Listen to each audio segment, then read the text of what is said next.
അങ്ങനെ രാവിലത്തെ ജോലികളൊക്കെ കഴിഞ്ഞ് ഞാൻ കടയിലെത്തിയിട്ടോ. ഇന്നിപ്പോൾ നമുക്ക് ആദ്യം ചെയ്യാനുള്ള പണി എന്ന് പറഞ്ഞാൽ മല്ലി ഇന്നലെ 1 കിലോത്തിൻ്റെ പാക്കറ്റ് ആക്കി. ഇന്നിപ്പോൾ നമ്മൾ 1/2 കിലോ പാക്കറ്റ് ആക്കാൻ പോവുകയാണ്. അപ്പോൾ 1/2 കിലോനും 1 കിലോനാണ് കൂടുതൽ പാക്ക് ചെയ്യൽ, 1/4 കിലോന് അധികം ചെയ്യലില്ല. ആരെങ്കിലും വന്ന് ചോദിക്കുകയാണെങ്കിൽ അപ്പോൾ നമ്മൾ 1/4 കിലോ ചെയ്ത് കൊടുക്കും, 250 ഗ്രാം. അങ്ങനെ പിന്നെ നിങ്ങൾക്ക് ആർക്കെങ്കിലും മല്ലിയോ മുളകോ മഞ്ഞളോ മസാലകൾ, എല്ലാ മസാലകളും നമ്മളിവിടെ ഉണ്ടാക്കുന്നുണ്ട് കേട്ടോ. അതൊക്കെ നല്ലപോലെ കഴുകി ഉണക്കി വറുത്ത് പൊടിച്ചാണ് നമ്മൾ മസാലകൾ ഉണ്ടാക്കുന്നത്. അപ്പോൾ അതിൻ്റെ ക്ലാസ്സൊക്കെ പഠിച്ച് നിങ്ങൾക്കും അതേപോലെ എല്ലാം നല്ല വൃത്തിക്ക് ചെയ്താൽ നമുക്ക് ആർക്കും വിശ്വസിച്ച് കൊടുക്കാൻ പറ്റും. നമ്മൾ അവിടെ ഇവിടെയൊന്നും നമ്മൾ വാങ്ങി കഴിക്കണതൊന്നും ശുദ്ധമായിട്ടല്ല അവരൊന്നും ഉണ്ടാക്കുന്നത്. നമ്മൾ വൃത്തിക്ക് കഴുകി ഉണക്കിയിട്ടാണ് നമ്മളെല്ലാതും ചെയ്യുന്നത്. അപ്പം നിങ്ങൾക്ക് ആർക്ക് ആവശ്യമുണ്ടെങ്കിലും പറയാം. ഓരോന്നും ഞാൻ ചെയ്യണത് നിങ്ങൾക്ക് ഓരോ ദിവസവും നമ്മൾ വീഡിയോ ആയിട്ട് ഇനി പിന്നെ കാണിച്ചു തരും. അപ്പം നിങ്ങളെല്ലാവരും എൻ്റെ വീഡിയോ കാണണം, സപ്പോർട്ട് ചെയ്യണം. പിന്നെ അപ്പം ഞാൻ ആദ്യമായിട്ട് തുടങ്ങിയത് ഞാൻ രാവിലത്തെ ഒരു വീഡിയോയിൽ പറഞ്ഞിരുന്നു. ഞാൻ പറഞ്ഞ കാര്യങ്ങളൊക്കെ പിന്നെയും പറയാൻ പറ്റൂല. അപ്പോൾ മുമ്പത്തെ വീഡിയോ ഒക്കെ പോയി കാണുക നിങ്ങൾ. അപ്പോൾ ആദ്യം ഞാൻ ചെയ്തിരുന്നത് തുന്നലായിരുന്നു. ഞാൻ ഗൾഫിൽ പോയിട്ട് അവിടുന്ന് ലീവിന് വന്ന് തുന്നൽ പഠിച്ച് ഞാൻ അവിടെ ചെന്ന് ഒരു 4 വർഷം തുന്നൽ ചെയ്തു. പിന്നെ നാട്ടിലേക്ക് ആ മെഷീനും അതിൻ്റെ എംബ്രോയിഡിങ് മെഷീന് അതിൻ്റെ എല്ലാവിധ സാധനങ്ങളും എൻ്റെ കയ്യിലുണ്ട്. അങ്ങനെ ഞാനത് നാട്ടിലേക്ക് അതൊക്കെ മെഷീൻ വലിയ ജൂക്കയുടെ മെഷീനാണ്, അതൊക്കെ കൊറിയർ അയച്ച് ഇവിടെ തുന്നാന്നൊക്കെ വിചാരിച്ചു. ഇവിടെ വന്ന് നോക്കുമ്പോൾ എല്ലായിടത്തും തുന്നൽ ചെയ്യുന്ന ഒരുപാട് ആൾക്കാരുണ്ട്. അപ്പം നമുക്ക് തുന്നാൻ കിട്ടൂല എന്നിങ്ങനെ വിചാരിച്ച് പിന്നെ അതിനൊരു മടിയായി. പിന്നെ നമ്മൾ ചെടിമ കൂടി. പിന്നെ എൻ്റെ ഹോബി ഏതായാലും ചെടി ഉണ്ടാക്കുക എന്നുള്ളതായി. പിന്നെ അങ്ങനെ അതിമങ്ങനെ കുറേ കാലം അതും പിന്നെ കുട്ടികളെ സ്കൂളും കാര്യങ്ങളൊക്കെ ആയിട്ട് അങ്ങനെ പോയി. നമുക്ക് വേറെ ഒന്നും നോക്കാൻ അവിടെ ആകുമ്പോൾ നമുക്ക് ഗൾഫിലാകുമ്പോൾ നമ്മൾ റൂം വൃത്തിയാക്കുക, ഭക്ഷണം ഉണ്ടാക്കുക, വേറെ പണികളൊന്നുമില്ല. അപ്പോൾ നമുക്ക് തുന്നാൻ ഇഷ്ടം പോലെ സമയം കിട്ടും. നാട്ടിലാകുമ്പോൾ നമുക്ക് സമയം കിട്ടൂല എന്ന് കിട്ടുമെന്ന് വിചാരിക്കണവർക്ക് കിട്ടും കേട്ടോ. അങ്ങനെ സത്യത്തിലെല്ലാവരും വീട്ടിലിരിക്കണവർ പറയലെന്താ വെച്ചാൽ എവിടെ ഇതിനൊക്കെ സമയം, നമുക്ക് പിന്നെ വീട്ടിലെ ജോലിയും ചെയ്യണം, അതിൻ്റെ ഇടയിൽ നമുക്ക് ബിസിനസ് ചെയ്യാനും അതിന് വർക്ക് ചെയ്യാനൊക്കെ നമുക്ക് എവിടെ ടൈം എന്ന്. പക്ഷെ നമ്മൾ വിചാരിച്ചാൽ നമുക്ക് എല്ലാറ്റിനും ടൈം കിട്ടും. കാരണം ഞാനിതിൻ്റെ വിലയൊക്കെ ഒന്ന് ഇടട്ടെ കേട്ടോ. അപ്പോൾ നമ്മൾ വിചാരിച്ചാൽ നമുക്ക് അതിന് ടൈം കിട്ടും. കാരണം നമ്മൾ കുട്ടികൾ സ്കൂൾക്ക് പോയി ആ സമയമാകുമ്പോഴത്തേന് നമ്മളെ ചോറും കറിയും എല്ലാം റെഡിയാക്കി നമുക്കൊരു 9 മണിയാകുമ്പോഴത്തേന് നമുക്ക് ഫ്രീ ആവാൻ പറ്റും. പിന്നെ ഒരു 5 മണി 4-4:30 നമ്മളെ കുട്ടികൾ സ്കൂളിട്ട് വരുള്ളൂ. അതുവരെ നമുക്ക് എന്ത് ജോലിയും ചെയ്യാൻ പറ്റും. നമ്മൾ അതിനുള്ളൊരു മനസ്സ് നമുക്ക് വേണം. അങ്ങനെ ഇവിടെ വന്നപ്പോൾ ഞാൻ കുറേ എന്താണ് ചെയ്യാന്ന് വിചാരിച്ച് ഇങ്ങനെ നിൽക്കുമ്പോൾ പിന്നെ ഞാൻ ജ്വല്ലറി പഠിക്കാൻ പോയിട്ടോ. ജ്വല്ലറി ഇപ്പോൾ ഈ മാലയും വളയൊക്കെ ഉണ്ടാക്കണേ. പക്ഷെ അതിനൊന്നും ആരും അത്ര ഒരു ഇതില്ല ഇവിടെ. ഇഷ്ടംപോലെ ആളുകൾ അതും പഠിച്ചോല്ല. അതും പിന്നെ ഒരു വിജയമല്ല. പിന്നെ ഞാൻ എന്ത് വിചാരിച്ചു, ഇനി ഈ എന്താ പറയുക വേറെ അങ്ങനെ എന്തൊക്കെയോ ആലോചിച്ചു. പിന്നെ ഞാൻ ഡ്രൈവിങ് പഠിക്കാൻ പോയി.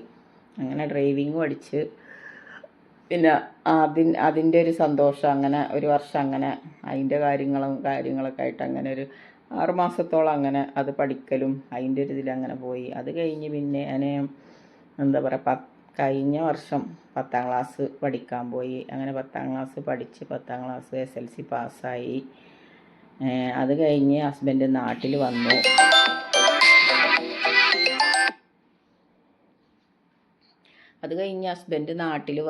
നാട്ടിൽ വന്നപ്പോൾ പിന്നെ നമ്മളെന്താണ് ചെയ്യുക എന്നുള്ളൊരു മനസ്സിലിങ്ങനെ ഓരോന്ന് ആലോചിച്ച് ഇങ്ങനെ നിന്നു.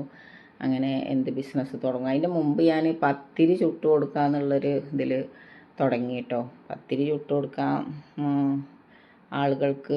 പക്ഷെ അത് ഭയങ്കര പാട്. കാരണം അതിൻ്റെ മെഷീനും അത് കുഴച്ചുണ്ടാക്കി അത് ഭയങ്കര ആകെ 2-3 പ്രാവശ്യം ഞാനത് ചെയ്തുള്ളൂ.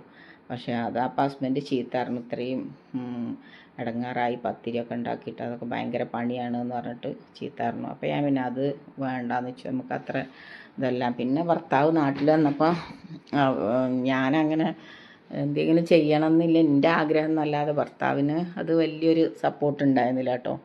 പിന്നെ ഞാൻ ഇവിടെ വന്നപ്പോൾ ഞാൻ പറഞ്ഞു എനിക്ക് എന്തെങ്കിലും ചെയ്യണം എന്നുണ്ട്, നിങ്ങൾ അതിനൊരു സപ്പോർട്ടായി നിൽക്കുകയാണെങ്കിൽ എന്തെങ്കിലും ചെയ്യണം എന്നുണ്ട് എന്ന് പറഞ്ഞപ്പോൾ പിന്നെ അപ്പോൾ എന്താ നമ്മൾ ആദ്യം തീരുമാനിച്ച വെളുത്തുള്ളി ഉണ്ടല്ലോ അത് തൊലിച്ചു കൊടുക്കുക എന്നുള്ളതാണ്. അപ്പോൾ ഞാൻ അതിന് വേണ്ടിയിട്ട് ചെറിയൊരു മെഷീൻ വാങ്ങി വെളുത്തുള്ളി തൊലിച്ച് കൊടുക്കാമെന്ന് വിചാരിച്ചിട്ട് ചെറിയ മെഷീൻ വാങ്ങി. ആ മെഷീൻ കൊണ്ട് ഒരു ദിവസം ഞാനും പിന്നെ ഒരു പണിക്കൊരാളെയും വെച്ചു. അങ്ങനെ നമ്മളത് ചൂടാക്കലും ചെറിയ മെഷീൻ അതിപ്പോഴും എൻ്റെ കയ്യിലുണ്ട് കേട്ടോ. പക്ഷെ നമ്മളിപ്പോഴും വെളുത്തുള്ളി കൊടുക്കുന്നുണ്ട്, പക്ഷെ ഞാൻ തൊലിക്കണില്ല എന്ന് മാത്രം. അത് ഞാനും വേറൊരാളെ കൂലിക്ക് വെച്ച് നമ്മൾ വൈകുന്നേരം വരെ തൊലിച്ചാൽ 7 കിലോന് 8 കിലോന് അതിൽ കൂടുതൽ നമുക്ക് ഉണ്ടാക്കാൻ പറ്റണില്ല. അപ്പോൾ അത് ഭയങ്കര, അത് ഈ അച്ചാറൊക്കെ ചെയ്യണവർക്ക് ചെറിയ മെഷീൻ വെച്ചിട്ട് ചെയ്യാൻ പറ്റും. പിന്നെ നമ്മൾ അതിൻ്റെ ഒരു മെഷീൻ വാങ്ങാം, 50 കിലോനൊക്കെ തൊലിക്കണ മെഷീൻ ഉണ്ട് കേട്ടോ. അതൊക്കെ നമുക്ക് പറ്റിയൊരു ബിസിനസ് തന്നെയാണ്. പക്ഷേ ആ പിന്നെ വെളുത്തുള്ളി തൊലിച്ച് കൊടുക്കുക എന്നുള്ളത്, പക്ഷേ അതിൻ്റെ മെഷീന് 1.5 ലക്ഷം റുപ്യ വില ഉണ്ട്. ആ മെഷീന് ഞാൻ കോഴിക്കോടൊരു വീട്ടിൽ ഒരാൾ ചെയ്യണത് ചെന്ന് നോക്കി, പക്ഷേ അതിൻ്റെ പരിസരത്ത് കണയൂല, അത്രയും സ്മെല്ല്, ഭയങ്കര സ്മെല്ല്.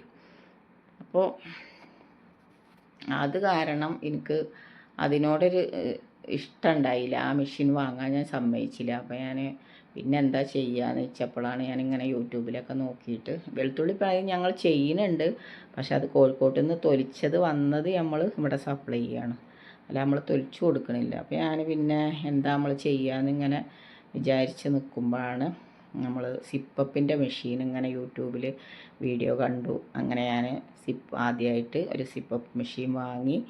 അങ്ങനെ ആ സിപ്പപ്പ് മെഷീൻ ഇപ്പോൾ ഒരു വർഷത്തോളം, ഒരു 8-9 മാസത്തോളം ആയിട്ടുണ്ടാവും നമ്മളിപ്പോൾ സിപ്പപ്പ് ചെയ്യൽ തുടങ്ങിയിട്ട്.